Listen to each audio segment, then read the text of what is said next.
안녕하세요. 관악의 소리 청취자 여러분, 인사드립니다. 은퇴자를 찾아서 오신 것을 환영합니다. 저는 여러분과 함께 이야기를 나눌 김정대입니다. 지금 이 방송을 듣고 계신 분들 중에는 이미 은퇴를 하신 분들도 계시고 곧 은퇴를 앞두고 계신 분들도 계시겠죠. 평생을 일하며 바쁘게 살아오신 분들이 막상 은퇴를 하고 나면 이런 생각을 하실 겁니다. 앞으로 내가 뭘 하며 살아야 할까? 그 물음 앞에 저도 망설이던 때가 있었습니다. 그래서 이렇게 이 자리에 서게 됐습니다. 은퇴자분들이 그동안 일 때문에 하지 못했던 취미 활동이나 새롭게 도전해보고 싶은 평생 학습을 소개해드리고자 합니다. 다양하고 흥미로운 주제를 가지고 이야기하려고 합니다. 분야마다 은퇴 후 배우고 계신 분들이나 지도하고 계신 선생님을 모시고 현장의 이야기를 함께 나누며 여러분과 함께 도움을 드리고자 합니다. 자, 그 첫 번째 주인공을 소개합니다. 오늘은 우리 마을의 수영 매니아 한 분을 모시겠습니다. 은퇴 후 수영장에서 제2의 청춘을 즐기고 계신 정다운님과 함께 수영의 즐거움과 인생 이야기를 나눠보겠습니다. 안녕하세요. 먼저 본인 소개를 간단히 해주시기 바랍니다. 안녕하세요. 저는 관악구의 인어공주 정다운입니다. 네, 은퇴 후 일상과 수영과의 첫 인연에 대해서 먼저 이야기를 해주시기 바랍니다. 처음 수영하시게 되신 계기가 궁금합니다. 저는 무릎이 아파서 은퇴 후에 운동은 어렵겠구나 생각을 했는데 저희 아들이 그러면 무릎이 아프면 수영을 꼭 해야 된다고 잔소리를 볼 때마다 해가지고 수영을 하게 됐습니다. 그런데 제가 또 물을 무서워했어요. 그래서 처음에는 적응하기가 얼마나 힘들었는지 너무 무섭잖아요. 물도 무서워하는데 수영이라니. 하하, 그러셨군요. 그러면 처음에 그 무서운 수영을 어디 가서 어떻게 배우셨나요? 저희 집 앞에 그 관악복지관이라고 있어요. 가까워서 그 수영장을 찾는 건 어렵지 않았어요. 그 처음에는 그래 무섭지 않으셨나요? 어떠셨나요? 쉽지 않으셨던 것 같은데요. 어휴, 말도 마세요. 제가 물을 얼마나 많이 먹었는지 평생 먹을 물을 거기서 제가 한 달 동안 다 마신 것 같아요. 그런데 이게 하다 보니까 조금씩 이렇게 눈에 띄지 않게 느는 게 보이더라고요. 아, 그렇게 힘들게 이제 수영을 시작하셨는데 수영을 하시고 나서 몸이나 마음에 어떤 변화가 있었나요?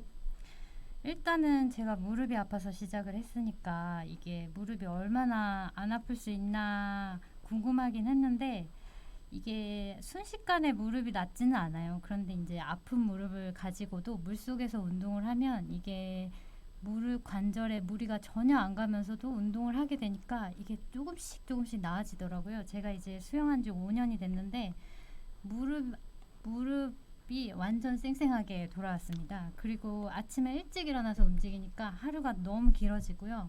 매일매일이 아주 상쾌해졌습니다. 아, 그렇게 수영이 무릎에도 좋고 몸에 좋았군요. 그러면 그 수영은 그 매주 어느 정도 하고 계시나요? 하시고 계신 시간 정도가 궁금하네요. 보통 월수금 화목 뭐 이렇게 반이 나눠져 있어서 저는 일주일에 3번 월수금 가고 있고요. 뭐 여름에 더울 때 이럴 때는 주말에도 한 번씩 자유수영으로 가고 있습니다.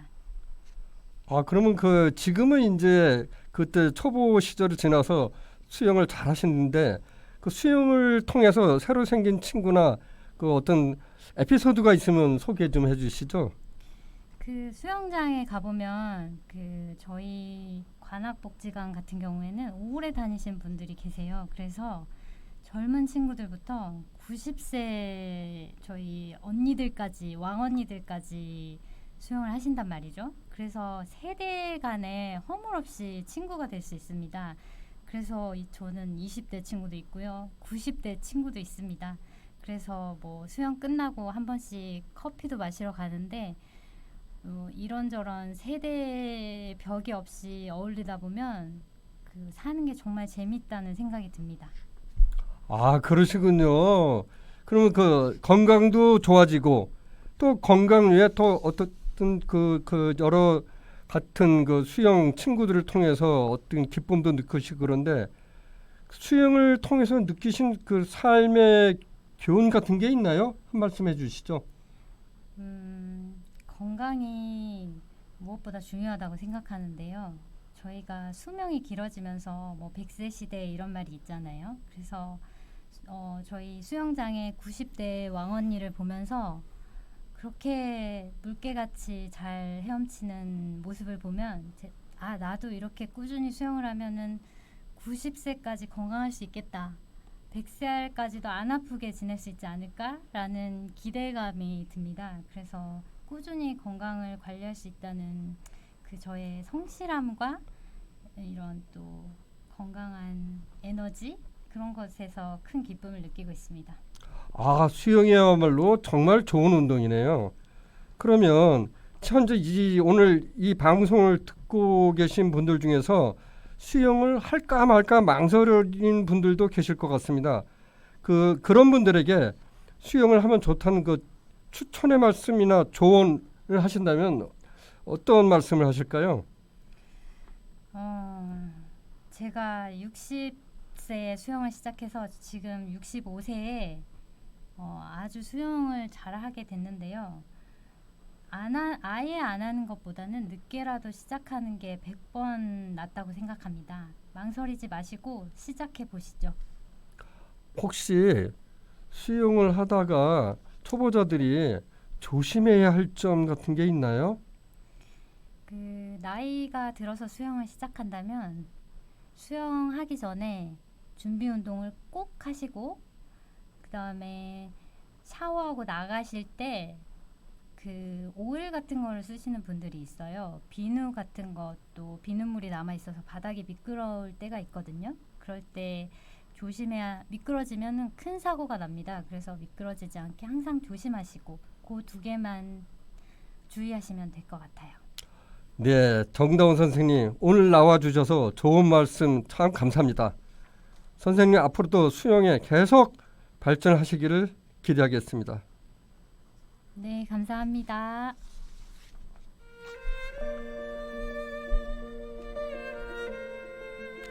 청취자 여러분, 지금까지 이야기 잘 들으셨는지요? 무엇보다 중요한 것은 이 방송이 단순히 정보만 드리는 게 아니라 나도 할 수 있겠다는 자신감을 가질 수 있도록 하겠습니다. 여러분의 삶에 활력을 불어넣는 시간이 되기를 바라겠습니다. 저와 함께 배우고 새로운 가능성을 발견하는 그런 소중한 시간을 만들면 좋겠습니다. 이제는 나를 위한 삶, 누군가를 위해서가 아닌 진짜 나답게 살아보는 시간, 그 첫걸음을 우리와 함께 걸어보면 어떨까요? 은퇴자를 찾아서 앞으로도 꾸준히 들어주시고 궁금한 점이나 하고 싶은 이야기가 있으면 언제든지 사연 보내주세요. 함께 만들어가는 방송, 여러분의 참여로 풍성해질 거예요. 여러분의 두 번째 인생이 첫 번째 인생보다 더 빛나길 바라겠습니다. 그 길에 이 방송이 함께하겠습니다. 늘 건강하고 다음에 뵙겠습니다. 안녕히 계세요.